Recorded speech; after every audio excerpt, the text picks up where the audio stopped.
በስመ አብ ወወልድ ወመንፈስ ቅዱስ አሃዱ አምላክ አሜን። ባልንጀራዬስ ማን ነው? የሉቃስ ወንጌል ምዕራፍ 10 ቁጥር 29። ይህንን መልእክት የምትሰሙ ሁላችሁም በያላችሁበት ሰላም እግዚአብሔር ይብዛላችሁ። የሰላም አምላክ ልዑል እግዚአብሔር ስለዚች ዕለትና ሰዓት ክብርና ምስጋና ለእርሱ ይሁን። ባልንጀራዬስ ማን ነው? በዚህ ቃል ጥቂት ደቂቃዎችን አብረን እንቆያለን። መልእክቱ ለሌሎችም እንዲደርስ ላይክና ሼር ማድረግ እንዳትረሱ። ሰብስክራይብ ያላደረጋችሁም ሰብስክራይብ እንድታደርጉ በአክብሮት አሳስባለሁኝ። ይህ ክፍል በተደጋጋሚ የሰማነው የምናውቀው እንደሆነ ግልጽ ነው። ሆኖም ደጋግመን ብናነበው ደጋግመን ብናሰላስለው እጅግ አስፈላጊ የሆነ የእያንዳንዳችንን ሕይወት መንፈሳዊነት ማለት ምን ማለት እንደሆነ በግልጽ የምንማርበት ታሪክ ነው። ከቁጥር 25 ጀምሮ ያለውን አነበዋለሁኝ። እንግዲህ ይህ ክፍል አንድ የሕግ አዋቂ መድኃኒታችን ኢየሱስ ክርስቶስን በመጠየቅ ክርስቶስ እንዴት እንደመለሰለት የምንማርበት ክፍል ነው። ቃሉ እንደዚህ ይላል። የሉቃስ ወንጌል ምዕራፍ 10 ከቁጥር 25 ጀምሮ እነሆም አንድ ሕግ አዋቂ ሊፈትነው ተነስቶ መምህር ሆይ የዘላለምን ሕይወት እንድወርስ ምን ላድርግ አለው። የሕግ አዋቂ ሰው ነው። ሕጉን ጠንቅቆ የሚያውቅ ሰው ነው። ስለዚህ ክርስቶስን ሊፈትነው ነው የሚለው። ሊፈትኖ መምህር ሆይ የዘላለምን ሕይወት እንድወርስ ምን ላድርግ አለው። ጥያቄው ተገቢ ነው። ምናልባት ይህ ጥያቄ ብዙ ሰዎች ጥያቄ እንደሆነም ይታወቃል። የዘላለምን ሕይወት መውረስ እንዴት እንደሚቻል የብዙ ሰው ጥያቄ ነው። ነገር ግን እዚህ ክፍልም እንደተገለጸው ብዙ ሰዎች ይጠይቁና ለተጠየቁበት መልስ ተገቢውን መልስ ሲሰጣቸው የተሰጣቸውን መልስ ወይም ደግሞ የዘላለም ሕይወት እንዴት ማግኘት እንደሚቻል የተነገራቸውን ቃል ለመከተልም ለመተግበርም እንደሚከብዳቸው ሁሉ እዚህ ክፍል ላይ የተገለጸው የሕግ አዋቂው ታሪክም ይህንን በግልጽ ነው የሚያስረዳው። ስለዚህ ኢየሱስ መለሰለት፣ እርሱም በሕግ የተጻፈው ምንድን ነው? እንዴትስ ታነባለህ? እንዴት ትረዳዋለህ አለው። ምክንያቱም የሕግ አዋቂ ነው። ስለዚህ ሕጉ ምን ይላል? በሕግ የተጻፈው ምንድን ነው የሚለው እንዴትስ ታነበዋለህ ሲል ክርስቶስ ጥያቄውን በጥያቄ መለሰለት። ሰውየውም መልሶ እንዲህ አለው፣ ጌታ አምላክህን በፍጹም ልብህ፣ በፍጹም ነፍስህ፣ በፍጹምም ኃይልህ፣ በፍጹምም አሳብህ ውደድ፣ ባልንጀራህንም እንደ ራስህ ውደድ አለው። ሕጉ የሚለው ይህንን ነው በማለት በኢየሱስ ክርስቶስ ፊት ይህ ሕግ አዋቂ ሕጉ ምን እንደሚል ሕጉ ጌታ አምላክህን በፍጹም ልብህ፣ በፍጹም ነፍስህ፣ በፍጹም ሐሳብ ውደድ፣ ባልንጀራህን እንደ ራስህ ውደድ ይላል አለው። ኢየሱስም ሲመልስለት ይህን አድርግ በሕይወትም ትኖራለህ። የመለስከው ትክክል ነው። ኢየሱስም እውነት መለስ፣ ይህንን አድርግ በሕይወትም ትኖራለህ አለው። ሰውየው ግን ራሱን ሊያጸድቅ ወዶ ይላል። ሰውየው ግን የሕግ አዋቂው ግን ራሱን ሊያጸድቅ ወይም ደግሞ ለመመጻደቅ ፈልጎ ኢየሱስን ባልንጀራዬስ ማን ነው ሲል እንደገና ጥያቄ አቀረበለት። ኢየሱስም መልሶ እንዲህ አለ። አንድ ሰው እንግዲህ ባልንጀራዬ ማን ነው በማለት ነው የጠየቀው። ስለዚህ ባልንጀራ ማለት ምን ማለት እንደሆነ ኢየሱስ ክርስቶስ ሲያብራራለት እንዲህ አለው። ኢየሱስም መልሶ እንዲህ አለ። አንድ ሰው ከኢየሩሳሌም ወደ ኢያሪኮ ወረደ። የሰላም ከተማ ከተባለችው ከኢየሩሳሌም ተነስቶ ወደ ኢያሪኮ ወረደ። ኢያሪኮ ማለት የወንበዴዎች ስፍራ ነው። ስለዚህ ወደ ኢያሪኮ ወረደ፣ በወንበዴዎችም እጅ ወደቀ ይህ ሰው። እነርሱም መጀመሪያ ገፈፉት። አሁን ልብሱን ገፈፉት፣ ደበደቡት፣ በሕይወትና በሞት መካከል ትተውት ሄዱ። ድንገትም አንድ ሰው አንድ ካህን በዚያ መንገድ ወረደ። እነዛ ሰዎች ይህንን ሰው ደብድቦ በሞትና በሕይወት መካከል አድርገው ሄዱ። ድንገት አንድ ካህን በዚያ መንገድ መጣ፣ አይቶትም ገለል ብሎ አለፈ። እንዲሁ ደግሞ አንድ ሌዋዊ ወደዛ ስፍራ መጣና አይቶት ገለል ብሎ አለፈ። እንግዲህ ካህኑ መንፈሳዊ አገልግሎት የሚያገለግል ሕዝብን መንፈሳዊነትን፣ ርኅራኄን፣ ቅድስናን፣ እግዚአብሔርን መፍራትን፣ ደግነትን የሚያስተምር ነው። ሌዋዊ የተባለውም ያው ከካህናት ወገን እንደሆነ ይታወቃል። ስለዚህ ሁለቱም ካህኑም ሌዋዊውም ይህንን የወደቀውን ሰው እያዩ እንዳላዩ ሆኖ ገለል ብለው አለፉ። አንድ ሳምራዊ ግን ይላል፣ አንድ ሳምራዊ ግን ሲሄድ ወደ እርሱ መጣ፣ አይቶትም አዘነለት። ቀርቦም ዘይትና የወይን ጠጅ በቁስሎቹ ላይ አፍስሶ አሰራቸው፣ በራሱ አህያ ላይ አስቀምጦ ወደ እንግዶች ማደሪያ ወሰደው፣ ጠበቀውም ይላል። በራሱ አህያ ላይ በቁስሎቹ ላይ ዘይት አፍስሶ የወይን ጠጅ ቀርቦና ዘይትና የወይን ጠጅ አፍስሶ እንደገና ዘይት አድርጎለት ቁስሎቹን ካሰረለት በኋላ ራሱ በእግሩ እየሄደ ያ የቆሰለውን በሞትና በሕይወት መካከል ያለውን ግን በአህያው ላይ አድርጎ ወደ እንግዶች ማደሪያ ወሰደው፣ ጠበቀውም፣ አብሮት አደረ እየጠበቀው። በማግስቱ ሲነጋ 2 ዲናር አውጥቶ ለባለቤቱ እንግዶቹ ለሚያርፉበት ይህ ሰው በተኛበት ለባለቤቱ 2 ዲናር ሰጠውና ጠብቀው፣ ከዚህም በላይ የምትከስረውን ሁሉ እኔ ስመለስ እከፍልሃለሁ አለው። እንግዲህ ከነዚህ ከሦስቱ በወንበዴዎች እጅ ለወደቀው ባልንጀራ የሆነው ማንኛው ይመስልሃል አሉ።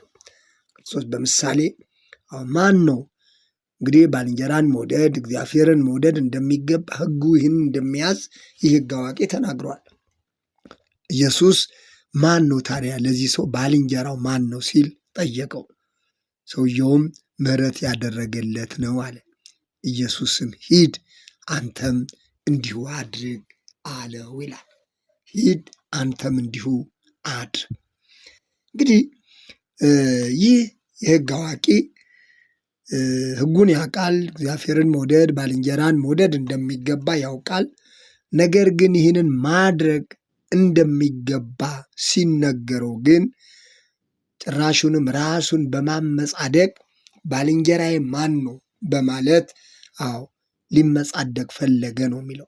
ስለዚህ ክርስቶስ ደግሞ ባልንጀራ ማለት ምን ማለት እንደሆነ በግልጽ አስረዳው። እንዲሁም በሌሎች ወንጌላት ይህ ሰውዬ ባለጠጋም ስለሆነ ሕግ አዋቂ ብቻ ሳይሆን ብዙ የተትረፈረፈለት ሀብት ያለው ስለሆነ ክርስቶስ ተከተለኝ ባለው ጊዜ ሕይወትን እንደሚፈልግ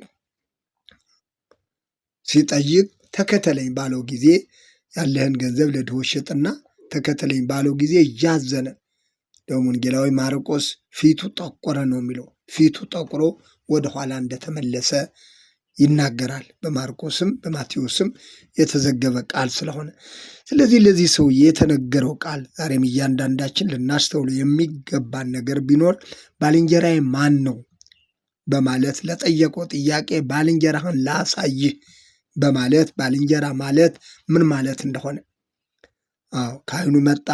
ይህንን የወደቀውን ሰው በሞትና በሕይወት መካከል ያለውን በወንበዴዎች የተደበደበውን ሰው እያየ እንዳላየ ገለል ብሎ አለፈ። ሌዋዊው መጣ፣ እንደዛ ገለል ብሎ አለፈ። ሳምራዊው ግን ለዚህ ሰውዬ አዘነለት ይላል። የመጀመሪያው ነገር አዘነለት። እነዚህ ሕዝቡን ስለ መንፈሳዊ ነገር፣ ስለ ቅድስና፣ እግዚአብሔርን ስለ መፍራት፣ ስለ ርኅራኄ፣ ድሆችን ስለ መርዳት የሚናገሩ የሚያስተምሩት ካህኑ ወይም ሌዋዊው ይህንን ሰው የተጎዳውን ሰው እያዩት እንዳላዩ ያለፉትን ሳምራዊ እየተባለ እንዲያውም ሌላ ወገን ተብሎ የሚገለጹ በአይሁዳውያን ዘንድ የተናቁ ምክንያቱም ከአሕዛብ ወገን የተዳቀሉ ስለሆኑ የሚያገሏቸው እንደ ርኩስ ከሚቆጥሯቸው ወገን የሆነው ሳምራዊው ግን ለዚህ ሰው አዘነለት። በአህያው ጭኖ በእንግዶች ማደሪያ እንዲደርስ አደረገ። እንደገና ደግሞ ሰውየው እንዲጠብቀውና እንዲንከባከብለት 2 ዲናር ሰጥቶ የምትከስረው አስፈላጊ ወጪ ካለ ደግሞ ሌላ ጊዜ መልስልሃለሁ እንዳለው ክርስቶስ ይህንን መሰለ። ስለዚህ እንዲሁ አድርግ ነው ያለው። በተለይ ክፍል የሚያስረዳን ባልንጀርነት ማለት ሰውን ሁሉ መውደድ እንደሆነ ያለ ልዩነት በተለይ በዚህ ዘመን እውነት ለመናገር በመንፈሳዊነት በሃይማኖት ስም የሚደረገው ዘረኝነቱ፣ ጥላቻው እንዲሁም በሃይማኖት ተሸፍነን በሃይማኖት ስም የሚነገሩት የሚያቆስሉ ንግግሮች ሃይማኖትና ዘር ብሔርን ተኮር ያደረጉ አንዱ ሌላውን የሚያቆስላቸው ንግግሮች በዚህ ቃል ውስጥ ምን ያህል መንፈሳዊነት የሚባለው ነገር በዚህ ዘመን እየሆነ ያለውና እየተደረገ ያለው ነገር እያንዳንዳችንን ራቁታችንን የሚያስቀር ክፍል ነው። ምክንያቱም እግዚአብሔርን መውደድ ማለት ባልንጀራን መውደድ ማለት የወደቀን ማንሳት ማለት እንደሆነ፣ ባልንጀራ ማለት የወደቀውን ማንሳት፣ የቆሰለውን ማንሳት። ባልንጀራ ማለት ስለተደረገልን የሚደረግ ሳይሆን ዘርና ሃይማኖት ሳይገድብ ለሰው ሁሉ መልካም ማድረግ መሆኑን ሳምራዊውን በምሳሌ መስሎ አስተማረው። ሰውን ለመርዳት ሰው መሆን በቂ ነው የሚለው በዘመናችን ይህ ብሂል እዚህ ላይ የተገለጸውን ታሪክ በግልጽ ያሳያል። ሳምራዊ ነው። ነገር ግን እነዛ የሃይማኖት ሰዎች ነን ያሉት እንኳ ሌዋዊውና ካህኑ እንኳን እያዩ እንዳላዩ ያለፉትን ይህንን የወደቀውን ሰው ይህ በሌሎች ዘንድ የሚገለል ከአሕዛብ ወገን ተደርጎ የሚቆጠር የተናቀ ተደርጎ የሚቆጠረው ይህ ሰው ግን የወደቀውን ሲያነሳ እናያለን። ስለዚህ መድኃኒታችን ኢየሱስ ክርስቶስ ምን አለ? አንተም እንዲሁ አድርግ። የዘላለምን ሕይወት እንድወርስ ምን ላድርግ ብሎ ጠየቀ። የዘላለም ሕይወትን ለመውረስ እግዚአብሔርን መውደድና ባልንጀራን መውደድ ያለ ገደብ ሰውን ሁሉ መውደድ እንደሚገባ ዛሬ እያንዳንዳችን በተለያየ መንገድ ታስረን ስንፈልግ በሃይማኖት ሽፋን ስንፈልግ በብሔር በዘር ቋንቋ ተሸፍነን አንዱ ሌላውን የሚጎዳበትን በዚህ ዘመን የሚታየውን ነገር ሁሉ በእውነት ከንቱ የሚያስቀር እግዚአብሔርን የሚወድ ባልንጀራውን የሚወድ ሰው ምን ማድረግ እንዳለበት መድኃኒታችን ኢየሱስ ክርስቶስ ለዚህ ሰው ይህንን ነገረው። ራሱን ሊያመጻድቅ የሞከረውን። ዛሬም ብዙ ሰው ራሱን በልዩ ልዩ መንገድ እየታወቀውም ሳይታወቀውም ማመጻደቅን ይፈልጋል። ከሌሎች የተሻለ እንደሆነ ለማሳየት ይፈልጋል። ክርስቶስ እንዳስተማረው ግን ከሌሎች የተሻለ ባልንጀራን መውደድ፣ እግዚአብሔርን መውደድ ከሌላ የተሻለ ስብዕና ያለው ሰው ምሕረት ማድረግ እንደሆነ አዘነለት ነው የሚለው። የወደቀውን እያዩ ሌሎቹ ሲያልፉ ይህ ሰውዬ ግን መጀመሪያ አዘነለት። ቀጥሎም በቁስሉ ላይ ዘይትና የወይን ጠጅ አፍሶ እንደገና በጨርቅ ጠቅሎ በአህያው ጭኖ በራሱ አህያ ጭኖ እንግዶች በሚያርፉበት ቦታ ወስዶ ለዛ ሰውዬ 2 ዲናር ሰጥቶ እንካጠብቅልኝ፣ ተንከባከብልኝ፣ ከዚህ በላይ የምትከስሩ ደግሞ ካለ እኔ ስመለስ ሰጥሃለሁ አለ። ስለዚህ ክርስቶስ እንዲሁ አድርግ አለ። በትክክል ሕይወትን ለማግኘት ሕይወትን ለመፈለግ እንዲሁ አድርግ። እርሱ መጠበቅ ያልቻለውን ሕግ ጠብቆ ለሰው ልጆች ሁሉ ሕይወት የሆነውን ክርስቶስን በማመን በክርስቶስ ያመነ እግዚአብሔርን የሚወድ ባልንጀራውን የሚወድ ሰው ደግሞ ማድረግ የሚገባው ምን ማለት እንደሆነ የገለጸው ታሪክ ነው። ስለዚህ ቃሉን ሁልጊዜ እንሰማለን። ነገር ግን ይህ ቃል ምክንያቱም ቀጥታ ራሳችንን ሕይወታችንን የሚያሳይ ስለሆነ በየዕለቱም ብንማርበትና ብናነበው የሚጠገብ አይደለምና፣ ስለዚህ ባልንጀራዬስ ማን ነው አለ? ባልንጀራ ማለት ደግሞ ምን አይነት እንደሆነ በግልጽ ያስረዳውን ክፍል ነው የምናገኘው። ስለ ቃሉ አምላካችን እግዚአብሔር የተመሰገነ ይሁን።